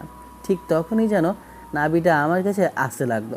তখন ওপর দিকে তাকিয়ে দেখি না, নাভি না, স্বয়ং ম্যাডাম আমার সামনে। এ বেদব লুচ্চা ছেলে, তুই তাকিয়ে কি দেখছিস? আমি লক্ষ্য করিনি, বুঝতে পেরেছিস? দেখুন ম্যাডাম, আপনি তখন ক্লাসেও মেরেছেন, এখন কিন্তু আমাকে রাস্তায় মারতেছেন। এটা ঠিক না। এখন কিন্তু আমার মামা তো বোন আসবে। এখনও নীলা আপুকে দেখলাম না, তাই আমি কল করলাম। কল করতেই মামা বলে ওঠে, কী হয়েছে আবির বাবা, তুমি কি নীলাকে এখনও পাওনি? দাঁড়াও, তোমাকে আমি ওর ছবি পাঠাচ্ছি। ছবিটা ওপেন করতে আমার যেন পায়ের নিচ থেকে মাটি সরে যেতে লাগলো। কারণ আমার সামনে যে দাঁড়িয়ে আছে আর ছবি দেওয়া যে মেয়েটা সেজে আছে, সেটা আর কেউ না, আমার এই মামাতো বোন আমার সামনে দাঁড়িয়ে আছে। সেই নীলা। তার মানে হচ্ছে আমার মামাতো বোন। নীলা আপুর দিকে তাকিয়ে কাবা কাবা কণ্ঠে বলে উঠি, নীলা আপু, আপনি হচ্ছেন তাহলে? নীলা আপুকে এত সময় তো দেখেছি কিভাবে তাকিয়ে রয়েছে। আর কি করছিস? আর নীলা আপু করে এখন ডাকছিস কেন? হ্যাঁ, আর একবার যদি নীলা আপু করে ডাকিস তাহলে তোর খবর আছে। গালে হাত দিয়ে মনে মনে ভাবছি যে নীলা আপু না, এখন থেকে নীলা আপদ বলে ডাকতে হবে। তবে ভয়ে ভয়ে আমি বললাম, তাহলে কি বলে ডাকবো? তুই এখন থেকে আমাকে নীলা আপু না, নীলা বলে ডাকবি। তুমি করে বলবে। এমনিতেই ভয় আছি, তাই যা বলছে সব কিছুই মেনে নিলাম। এরপর বললাম, গাড়ি কোথায়? গাড়ি তো দেখছি না। গাড়িতে করে তো আমরা যাব না, আমরা যাব রিকশায় করে। কিছুক্ষণ পর একটা রিক্সা আসে। এরপর নীলা আপু রিক্সায় উঠে বসে। আমি ওনার পাশে বসে একটু সাইড হয়ে বসে চাইলাম, কিন্তু আমাকে ধমক দিয়ে অন্য পাশে একদম পাশাপাশি বসিয়ে দিল। কেন জানি না আমি নীলার প্রতি দুর্বল হয়ে যাচ্ছি। আর আমার অজান্তে কেন জানি না ওনার হাতের সাথে আমার হাত একসাথে মিশে যেতে কেমন জানি না একটা অন্যরকম ফিলিংস হতে লাগলো। আমার মনে হচ্ছে নীলা আপু ইচ্ছাকৃতভাবে তার চুলগুলো খুলে রেখেছে। আর ওই চুলগুলো কেমন জানি না আমার মুখের সামনে আসতেই আমার বেশ ভালো লাগতে লাগলো। আমি চুলগুলো নিজের হাতে ধরে ওনার কানের কাছে গুঁজে দিও, কিন্তু সাহস হচ্ছিল না। যদি রেগে যায়, কেন জানি না মনে হলো উনি আমাকে আরও যেন কাছে আসতে বলছে। আমার এসব কিছু ফিলিংস অন্যরকম লাগলো। তাই আমি কিছুক্ষণ যাওয়ার পরে বললাম, কেমন লাগছে? আমার যেন কেমন কেমন লাগছে, আমি হেঁটে যাব। একটা গাধাকে আমি ভালোবেসেছি, গাধাটা কিছু বোঝে না। আমি গাড়ি থেকে নেমে ওর সাথে হাঁটতে লাগলাম। আমাদের বাসার সামনেই। তখন নীলা আপু আমার উদ্দেশ্যে বলে ওঠে, তোমার বান্ধবী কয়টা আছে সত্যি করে বলতো? কই, আমার তো কেউ নেই তেমন। আমার কাছে মিথ্যে বলে লাভ নেই চান্দু, আমি সব জানি। তোমার শুরু থেকে সব কিছু, কি করেছো, কি খেয়েছো, সব কিছু জানি। কই, আমার তো তেমন কোনো বান্ধবী নেই। আমার এত কিছু জেনে কি করবে তাই তো বুঝতে পারছি না। তখন নীলা আপু রেগে কলারটা চেপে ধরে আমার উদ্দেশ্যে বলে ওঠে, আর হ্যাঁ, মনোযোগ দিয়ে ভালো করে এটা মাথায় ঢোকাও। আজ থেকে কোনো মেয়ের সাথে কথা বলবে না ক্যাম্পাসে। কারোর সাথে কথা বললে না, যদি তোমাকে দেখি এসব করতে, তাহলে কিন্তু তোমার খবর আছে। নীলা আপুর এমন করার কারণ তো আমি বুঝতে পারছি না, কিন্তু ভয় পেয়েছি বেশ। কারণ আমার গলায় একদম শুকিয়ে গিয়েছে ভয়। তাই আমি চুপ করে রইলাম, কিছুই বললাম না। কিছুক্ষণ পর বাসায় আসলাম। বাসায় আসার পর আমাদেরকে দেখে মামি বলে ওঠে, তোরা তো দেরি করলি কেন? তোর জন্য খাবার বেড়েছি, এসে খেয়ে নে, গোসল করে আয়। আমি ওয়াশরুমে চলে গেলাম। নীলা আপুকে দেখলাম অন্য রুমে গিয়েছে, তাই আমি আর কিছু বললাম না। আমি ওয়াশরুমে গিয়ে গোসল করতে বের হলাম। আমি আর টাওয়াল মাল কিছুই নিলাম না, কিছু মনেও ছিল না। গোসলটা সেরে আমি আবিরের রুমের দিকে প্রবেশ করলাম। ওয়াশরুম থেকে বের হয়ে দেখি নীলা আপু আমার রুমে বসে আছে ভেজা চুলে। তাকে যে কি অসম্ভব সুন্দর লাগছে বলে বোঝাতে পারবো না। তখনই দেখলাম নীলা আপু আমার দিকে তাকিয়ে আছে। তখনই হঠাৎ করে কিভাবে জানি না পা পিছলে আমি পড়ে গেলাম। নীলা আপুর ঠোঁট আমার ঠোঁটের সাথে লেগে গেল। প্রায় 2 মিনিট ধরে আমরা কেউ কথা বলছি না। তখনই হঠাৎ করে নীলা আপু, ছি লুচ্চা, আমি তোর মামাতো বোন হই, আমার সাথে এমন একটা কাজ করলে কি করে? চোখ বন্ধ করে এই কথাগুলো বললাম। আমার যে এখনও তোয়ালে জড়ানো আমি বুঝতেই পারিনি। বসতেই ধরে ওয়াশরুমে চলে গেলাম। গিয়ে আমি প্যান্টটা পরে বাইরে এসে বললাম, আসলে আমি সরি, আমি বুঝতে পারিনি যে বিষয়টা এত দূর হয়ে যাবে। আসলে আমি একদম চুপ, একটা কথা বলবি না। ন্যাকামো করা হচ্ছে? হ্যাঁ, আমি বুঝি না? হ্যাঁ ভেবেছিস? তুই সেই কবে থেকে আমি লক্ষ্য করলাম তুই যখনই আমাকে দেখিস আমার দিকে তাকিয়ে থাকিস। সত্যি করে বল, আমার দিকে তাকিয়ে থাকিস কেন? নীলার কথাটা শুনে আমার বুকটা কেঁপে ওঠে থরথর করে। কি বলবো কিছুই বুঝে উঠতে পারছি না। নিজের মামাতো বোনকে ভালোবেসে ফেলেছি, কথাটা যদি বলি তাহলে যদি মামা মামি বলে ফেলে তাহলে তো অনেক বড় সমস্যা হয়ে যাবে। তাই ভয়ে চুপ করে রইলাম। আমার কোনো উত্তর না পেয়ে তখন নীলা আমার কাছে চলে আসে। এসে আমার শার্টের কলারটা চেপে ধরে আর আমার উদ্দেশ্যে বলে ওঠে, সত্যি করে বল, এভাবে আর কয়জনের দিকে তাকিয়ে রয়েছিস? নাহলে কিন্তু এখনই আমি তোকে মেরে আলুর দম বানিয়ে দেব। জানি না, কিন্তু আমি কেমন জানি না তোমার প্রতি। আর কিছু বললাম না। তখনই মামা চলে আসলো। এসে আমাদের উদ্দেশ্যে বলে ওঠে, আরে তোরা দুজনে এখনও বসে আছিস? তাড়াতাড়ি আয়, তোর জন্য খাবার বেড়েছে, খাওয়া দাওয়া করে এরপর দুজনে শপিংয়ে যাস। আর নীলামা ওর জন্য কিছু শপিং করে আনিস, কারণ ও বাসা থেকে কিছু নিয়ে আসেনি। তাহলে আমার দিকে এভাবে তাকিয়েছিলি কেন? জানি এখন দাঁড়িয়ে থাকলে এই গন্ডি মেয়েটা আমাকে ছাড়বে না। এভাবে অত্যাচার করলে আমি বাঁচবো নাকি? ছোট বাচ্চা একটা মানুষ। তাই আমি মামার পেছন পেছন নিচে চলে গেলাম। তখনই পেছন দিকে তাকিয়ে দেখি নীলার রাগান্বিত মুখটা কি অসম্ভব লাগছে বলে বোঝাতে পারবো না। আমাকে হাত দিয়ে ইশারায় বলছে, এবার হাতের কাছে এসো, তারপরে দেখাবো যে এই নীলা তোমার কি করতে পারে। আমাকে ফাঁকি দিয়ে কোনো বাঁচা সম্ভব না। আমি না কোথায়? সবাইকে খাবার দাও, সবাই তো টেবিলে এসেছে। আমি, মামা, মামি আর নীলা আমরা সবাই একসাথে খাবার খেতে বসলাম। তখনই কেউ জানি না আমাকে খোঁচা মারলো। আমি চিৎকার করলাম। তখনই মামি বলে ওঠে, কি হয়েছে বাবা, এভাবে চিৎকার করলে কেন? কোনো কি সমস্যা হয়েছে? না মামি, পায়ে যেন ব্যথা পেয়েছি। কেউ যেন পায়ের মধ্যে একটা খোঁচা দিয়েছে। আমার মনে হয় বিড়াল খোঁচা দিয়েছে। হ্যাঁ মামি, মনে হয় মস্ত বড় বিড়াল, তাই এত জোরে খোঁচা মেরে দিয়েছে। অনেক ব্যথা পেয়েছি। আসলে পা দিয়ে এমনটা করেছে নীলা আপু, তাই ও মিটমিট করে হাসে। তখনই মামার মামি বুঝতে পেরে দুজন খাওয়াটা সেরে ওখান থেকে চলে যায়। তখনই নীলা আমার কাছে এসে, এই তুই গাধা নাকি? আব্বু আমাকে এইসব বলতে কেন গেলি তুই? আমি কি বলবো? আমি ব্যথা পেয়েছি তাই তো বললাম। তুমি এমন করো কেন? হ্যাঁ, আমার সাথে এভাবে রাগ দেখাও কেন? আমি কি করেছি? সব সময় এমন করো কেন? বেশি কথা বলবি থাপ্পড় খাবি। চল এখন। যাব মানে? মাত্রই তো খেলাম, এখন আবার কোথায় যাব? একটু আগে আপু বললো তুই নাকি শপিং কিছুই নিয়ে যা আনিসনি, তাই তোকে শপিং করার জন্য যাব। যাবি না মানে? তুই আমার মুখের উপরে কথা বলিস? তুই আমাকে চিনিস এই নীলা কি করতে পারে? তুই যাবি না এটা কেন বললি? ভাই রে ভাই, সিনিয়র মেয়ে কথায় কথায় এইভাবে থাপ্পড় মারে আগে জানতাম না। গালে হাত দিয়ে আমি কান্না চোখে ওর উদ্দেশ্যে বলে উঠি, আমি কি করেছি? তুমি এইভাবে আমাকে মারছো কেন? চুপ, একটা কথা বলবে না। সোজা আমার সাথে চলো, নাহলে কিন্তু আর একটা থাপ্পড় খাবে। তাই আমি আর একটা কথাও বললাম না। চুপ করে রিসে উঠলাম। নীলা আমার গা ঘেঁষে বসলো। আমি পেছনে গিয়ে পাশে একটু বসতে চাইলাম, কিন্তু ওর চোখ দেখে ভয়ে বসে রইলাম। তখন নীলা অবাক করে দিয়ে আমার হাতটা শক্ত করে জড়িয়ে ধরে আর তার কাঁধটা আমার কাঁধে রাখে। তখন মনের ভিতরে কি একটা অদ্ভুত ফিলিংস আসছিল বলে বোঝাতে পারবো না। এই অনুভূতিটা কখনো শেয়ার করার মতো না। এতটা ভালো লাগছে যে কখনো বলে বোঝাতে পারবো না। আমাদের দুজনকে কিভাবে দেখে রিক্সাওয়ালা বলে ওঠে যে আমরা দুজনে হাজব্যান্ড ওয়াইফ নাকি?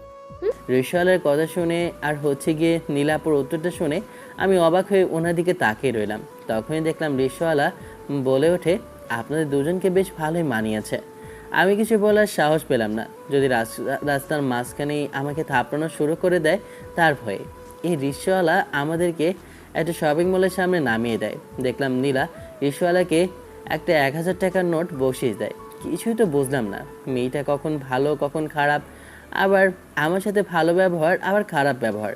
দেখতে আমি অসম্ভব স্মার্ট আছি, নিজের প্রশংসা নিজেই করি। তারপর শপিং মলে ঢোকার পর দেখলাম অনেক মেয়ে আমার দিকে তাকিয়ে আছে। তখন খেয়াল করলাম নীলা কেমন জানি না রেগে আছে। তখনই আমাকে একপাশে এনে তোকে বাসা থেকে এভাবে সেজে আসতে কে বলেছে? সবগুলো মেয়ে তোর দিকে তাকিয়ে আছে, ঠিকমতো হাঁটতেও পারছি না। আর মেয়েরা কি অসভ্য, খারাপ বেয়াদব একটা মেয়েরা। মেয়েরা মনে হয় জীবনে আর কোনো ছেলে দেখেনি।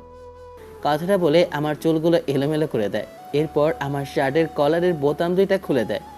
তার থেকেও অবাক করা একটা বিষয় হচ্ছে গিয়ে তার কাজল থেকে একটু কাজল আমার কপালের একটু ছোট অংশে লাগিয়ে দিয়ে বলে ওঠে, এখন আর কোনো মেয়ের নজর তোমার প্রতি পড়বে না, এখন সমস্যা নেই, এখন চলো শপিং করতে চাই। ওর এমন কাণ্ডের জন্য আমি মোটেও প্রস্তুত ছিলাম না। ও যে আমার সাথে এমন একটা কিছু করবে কী আর করব, বা দুধের ছেলের মতো ওর সাথে ঘুরে ঘুরে শপিং করলাম। এই যে এদিকে আসো, দেখো তো এখানে শাড়িগুলো কোনটা ভালো লাগছে। একটা শাড়ির দোকানে নিয়ে গেল, তাই কি আর করার, আমি নিজের পছন্দ অনুযায়ী একটা শাড়ি ওকে পছন্দ করে দিলাম। এরপর আমরা বাসায় চলে আসি। বাসায় এসে আমি ফ্রেশ হয়ে খাওয়া দাওয়া করে শুয়ে পড়লাম। আগামীকালকে আবার ভার্সিটিতে যেতে হবে। ফোনের শব্দে আজকে ঘুমটা একটু তাড়াতাড়ি ভেঙে গিয়েছে। ফোনটা রিসিভ করে দেখি ওপাশ থেকে বলে ওঠে, আবির, তোমার সাথে কিছু কথা আছে, প্লিজ একটু ভার্সিটিতে আসবে, খুব দরকার। সকালবেলা চলে আসো, তোমার সাথে একটু ইম্পর্টেন্ট কথা আছে আমার। বুঝলাম না শ্রাবণী এত সকালবেলা কেন আমাকে যেতে বললো। তাই আমি রেডি হয়ে শুধু মামিকে বলে বাসা থেকে বের হয়ে যায় ভার্সিটির উদ্দেশ্যে। সকালবেলা ঘুম থেকে উঠে আবিরের রুমে গিয়ে দেখি ও নেই। কেন জানি না আমার ভয় লাগলো। তখন আমাকে এই কথা জিজ্ঞেস করতেই ও ভার্সিটি চলে গেল। প্রচণ্ড পরিমাণে রাগ হলো, তাই ওর দেওয়া শাড়িটা পরে আমি ভার্সিটির উদ্দেশ্যে রওনা দিলাম। ক্যাম্পাসে এসে বসে রইলাম। তখন দেখলাম মেন গেট দিয়ে শ্রাবণী প্রবেশ করছে। আমার কাছে এসে আমার হাতটা ধরে শ্রাবণী বলে ওঠে, আবির দেখো তো আজকে আমার এই শাড়িতে কেমন লাগছে। আজকে তো তোমাকে বেশ ভালোই মানিয়েছে, কিন্তু এত সুন্দর করে সেজেছো কেন? আজকে কি তুমি কোথাও যাবে নাকি? আজকে চলো তোমাকে আমার আব্বুর সাথে পরিচয় করিয়ে দিব, তার জন্য এমনটা সেজেছি। তোমার আব্বুর সাথে আমাকে পরিচয় করে দিবে মানে? কিছুই তো বুঝলাম না। তোমার আব্বুর সাথে আমি পরিচিত হয়ে কি করব? আরেকদিন তোমার বাসায় যাব, সমস্যা নেই, কিন্তু কিছুক্ষণ পর আমাদের তো ক্লাস আছে, তাহলে আমি এখন কি করব? আরে বোকা, তুমি তো ক্লাস আগামীকালকেও করতে পারবে, আজকে নিজের শ্বশুরের সাথে দেখা করলে সমস্যা কি? শ্রাবণীর এমন কথার জন্য মোটেও প্রস্তুত ছিলাম না। আমি অবাক দৃষ্টিতে ওদিকে তাকিয়ে থেকে আমি ভ্রুমসকে উদ্দেশ্যে বলে উঠি, তুমি এসব কি বলছো? শ্বশুরের সাথে দেখা করবো মানে? তোমার কথা তো কিছুই বুঝে উঠতে পারছি না। আসলে আবির, আমি তোমার সম্পর্কে সব কিছুই জেনেছি। তোমার মা নেই, আমি আব্বুর সাথে কথা বলে তোমার বিষয়টা কথা বলেছি, আর আমি তোমাকে ভালোবাসি এটা আব্বুকে জানিয়েছি। আব্বু মেনে নিয়েছে, শুধু তোমাকে দেখতে চাই একবার। আমি জানি আব্বু আমার কথার কখনো অমান্য করবে না। তোমার আব্বুর সাথে আমার বাবা কথা বলবে। শ্রাবণী, তুমি এসব কি বলছো? তুমি আমাকে ভালোবাসো মানে? কথাটা একটু রেগে বললাম। তখন শ্রাবণী বলে ওঠে, হ্যাঁ আবিদ, আর এই প্রথম কোনো ছেলেকে আমি ভালোবেসে ফেলেছি, তাই তোমাকে হারাতে চাই না বলে আমি তোমাকে বিয়ে করতে চাই। তোমার কোনো অসুবিধা হবে না তো? তোমার কোনো টাকা পয়সার অভাব হবে না, আমার বাবার সব সম্পত্তি তুমি পাবে। এসব কি বলছো শ্রাবণী? এগুলোর কোনো মানে নেই। আমি তোমাকে কখনো বলিনি আমি তোমাকে ভালোবাসি বা তোমাকে ভালোবাসতে পারবো। আর বিয়ের কথা এখানে কোত্থেকে আসে? তুমি কি পাগল হলে নাকি? আমার এমন কথার জন্য যেন শ্রাবণী মোটেও প্রস্তুত ছিল না। ওর অটল বিশ্বাস ছিল যে ওর মতো মেয়েকে আমি ভালোবাসবো, কারণ ও ছিল ভার্সিটির সব থেকে সুন্দরী মেয়ে। তার জন্য ও এতটা কনফিডেন্স ছিল।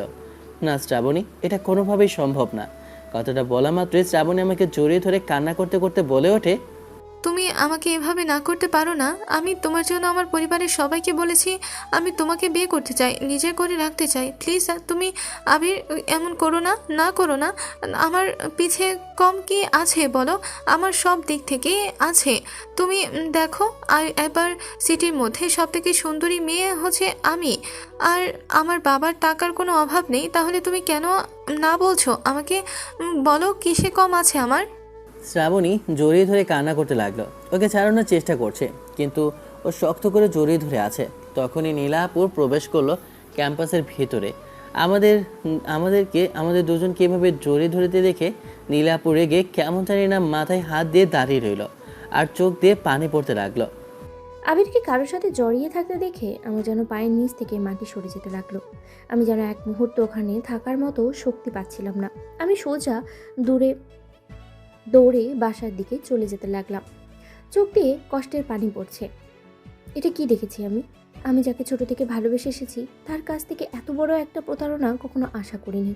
আমার বুকটা যেন পাথর ভেঙে পড়ছে। আমি আর থাকতে পারছি না, মনে হচ্ছে এখনই মারা যায়। শ্রাবণীকে দুটো থাপ্পড় দিলাম। এরপর ওর উদ্দেশ্যে বলে উঠলাম, কখনো কারো মনের কথা জিজ্ঞেস না করে নিজে ডিসিশন নেবে না। আমি তোমাকে ভালোবাসি না, শুধুমাত্র তোমাকে বন্ধু বানিয়েছি, বন্ধু হিসেবে দেখতে চেয়েছিলাম। কিন্তু তুমি এত দূর এগিয়ে যাবে কখনো কল্পনাও করিনি। না হলে কখনো তোমার সাথে আমি কথাই বলতাম না। আমি একজনকে ভালোবাসি, কিন্তু সে আমাকে ভালোবাসে কিনা তা জানি না। কিন্তু যাকে ভালোবাসি তাকে অবশ্যই আমার ভালোবাসার কথাটা জানাবো। আমি বুঝতে পারলাম নীলা আপু আমার এমন অবস্থা দেখে অন্য কিছু ভেবেছে, তাই দৌড়ে চলে গেছে। ওনাকে বোঝানোর জন্য আমি যখনই রাস্তার ওপাশে গিয়ে দেখব, তখনই দেখি অনেকগুলো লোক একজনকে ভিড় করে রেখেছে।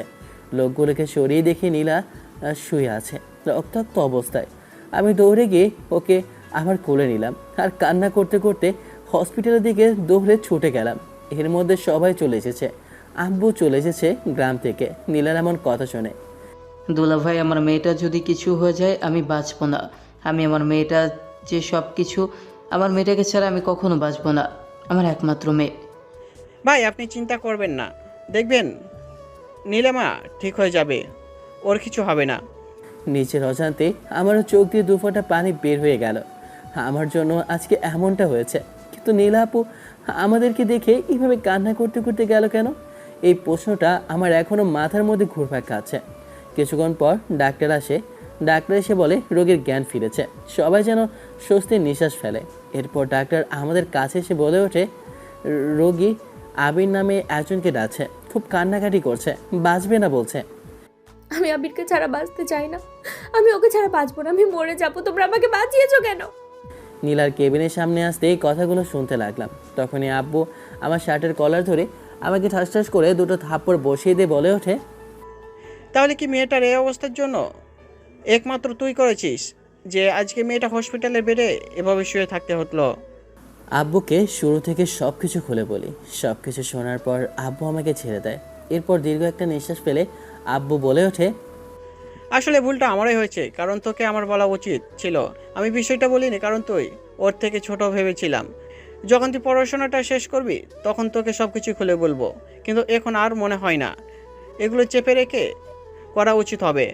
আসলে তোর মা মারা যাওয়ার আগে তোর বিয়ে নীলার সাথে ঠিক করে, তুই তখন ছোট ছিলি, নীলা বড় ছিল, তাই ও সব কিছুই বুঝতো। তখন থেকে ও তোকে শুধু ভালোবাসে।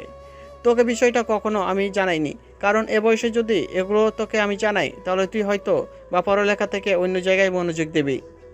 একদিকে খুশি লাগছে, অন্যদিকে খারাপ লাগছে, কারণ আমার জন্য আজকে নীলার এমন অবস্থা। আর খুশির কারণ আমি যাকে ভালোবাসি সে আমার নিজের স্ত্রী। যাও বাবা, আমার মেয়েটাকে আর কষ্ট দিও না, ওকে আপন করে নাও। সবার কথা শুনে আমি কেবিনের ভিতরে প্রবেশ করলাম। সবাই বাইরে দাঁড়িয়ে আছে। আমি ভিতরে প্রবেশ করলাম। আমাকে দেখে নীলা অন্য পাশ হয়ে রইল। আমি ওর কাছে গেলাম, ওর হাতটা শক্ত করে জড়িয়ে ধরলাম। এরপর ওর হাতটা আমার মুখের সামনে এনে আমি নিজেকে নিজে মারতে লাগলাম আর বললাম, জানি আমি অপরাধ করেছি, আমি অপরাধী। তুমি যত ইচ্ছে আমাকে মারো, প্লিজ এভাবে চুপ করে থেকো না। আমি জানি তোমাকে কষ্ট দিয়েছি, প্লিজ আমাকে ক্ষমা করে দাও। আমি জানতাম না তোমার সাথে আমার বিয়ে ঠিক হয়েছে, না হলে কখনো তোমাকে কষ্ট দিতাম না। তুমি ওই দিনের বিষয়টা জানো না। তুমি জেনেছো? তাহলে এখানে কেন এসেছো? যাও, নিজের ভালোবাসার মানুষের কাছে যাও। আমি তোমাকে মুক্ত করে দিয়েছি। এই মুক্ত বাতাসের মতো তুমি উড়ে চলে যাও তোমার মানুষের কাছে।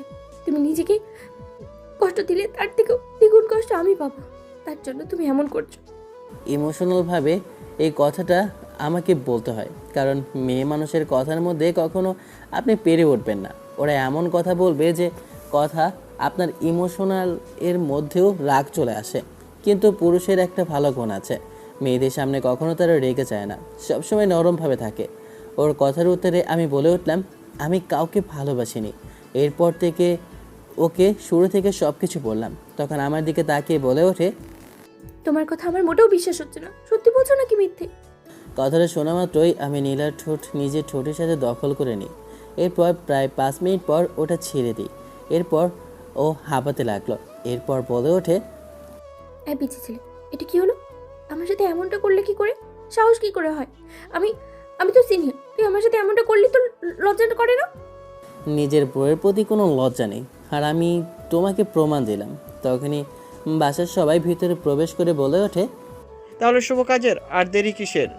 কি বলেন ভাই? আমারও তো একই কথা, শুভ কাজে দেরি কিসের? চলেন বিয়েটা আমরা এখনই ঠিক করে ফেলি, এরপরে না হয় তাদের পড়াশোনা। দেখতে দেখতে বিয়ের কাজটা সম্পন্ন হয়ে যায়। বাসার ঘরের সামনে দাঁড়িয়ে আছি, এক বুক ভালোবাসা নিয়ে যাব নাকি এক বুক ভয় নিয়ে যাব নিজেই চিন্তা করে পারছি না। কারণ ভয় লাগছে নিজের বর্তমান বাসরাতে ঢুকতে, কারণ কেমন জানি না ভয় লাগছে। ভিতরে সিনিয়র বউ, বাইরে আমি, একটা জুনিয়র ছেলে। বাসরাতে বিড়াল মারা অনেক মানুষের ভাগ্য, আমি মারতে পারবো কি না তা জানি না। সব ভয় আমি কাটিয়ে ভিতরে প্রবেশ করলাম। না, মেয়েটা নরম স্বরে এসে আমার পা ধরে সালাম করলো, এরপর বসে রইল। এই কথা এখনো দাঁড়িয়ে আছে, বইয়ের ঘোমটা ওঠাতে জানিস না? একটা পিচ্ছি ছেলে বিয়ে করেছে, কিছুই তো জানে না। আমি আস্তে আস্তে করে খাটের ওপরে বসলাম। এরপর নীলার ঘোমটাটা সরিয়ে দেখলাম ওকে আজকে এতটা সুন্দর লাগছে যে আমি বলে বোঝাতে পারবো না। যতবার ওর দিকে তাকাই ততবার ক্রাশ খেয়ে যায়। সত্যি করে বল, এই মেয়েটার সাথে তোমার কোনো সম্পর্ক নেই তো? হঠাৎ করে ও আমার বুকের ওপর উঠে বসে, এরপর কথাটা বলতে লাগলো। আমি তো ভয়ে শেষ। এরপর কাঁপা কাঁপা কণ্ঠে ওর উদ্দেশ্যে বলে উঠি, সত্যি বলছি, তোমার কসম, আমি ওকে ভালোবাসি না। এমনকি ও নিজেই এমনটা করেছে, আমি কখনো করতে চাইনি। সত্যি তো? হুম। আমার না একটা ইচ্ছে আছে, তুমি কি আমার ইচ্ছেটা পূরণ করবে? আমার খুব শখ। তুমি বলো, আমার যত সাধ্য আমি চেষ্টা করব আমার বউয়ের আবদার মেটানোর জন্য। আমার একটা বেবি লাগবে, আমাকে একটা বেবি দাও না, খুব ইচ্ছে করে আমার একটা বেবি হবে, প্লিজ আমাকে একটা বেবি দিবে? এত বড় একটা রাগী মেয়ে, সিনিয়র মেয়ের মুখে এমন বাচ্চার মতো কথা শুনে কি করব আর কি হাসবো না কাঁদবো নিজেই বুঝতে পারছি না। আমি ওর কথার উত্তরে বলে উঠি, আচ্ছা ঠিক আছে, একটা বেবি না হয় তোমাকে আমি এনে দিব, সমস্যা নেই। আমার কথাটা শুনে প্রচণ্ড পরিমাণ রেগে যায় নীলা।